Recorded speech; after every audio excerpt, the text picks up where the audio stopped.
Hey everyone, today I'm going to show you how to fix slow boot times in Windows 11. Without any further ado, let's get started. First, power on your system unit and wait until your Windows 11 computer completely loads up. It's important to let everything finish loading so you can properly assess what's affecting your boot time. Once your PC is ready, navigate to your Windows Start menu and click on it. When the Start menu opens, type in msconfig and press Enter. This will launch the Microsoft System Configuration window, which is a powerful tool that controls how Windows starts up and runs. From this window, click on the Startup tab at the top. Here, you'll see a link labeled Open Task Manager. Go ahead and click on it.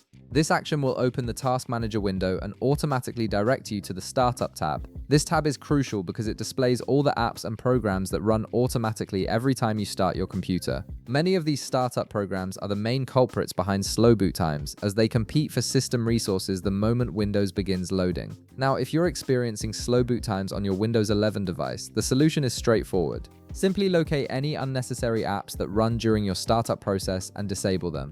Take a moment to review the list carefully. You'll notice each program has a status showing whether it's enabled or disabled, along with its startup impact, which indicates how much it slows down your boot time. To disable an app, right-click on any program from the list. A context menu will appear with several options. From this menu, click on Disable. The program will immediately be disabled from running at startup, which means it won't launch automatically the next time you boot your computer. You can repeat this process for any other unnecessary programs you want to remove from startup. Once you've disabled all the unwanted startup programs, close the Task Manager and restart your computer. You should notice a significant improvement in your boot speed, as Windows no longer has to load all those extra applications during startup. If this video helped you out, be sure to leave a like, subscribe, and I'll see you in the next one.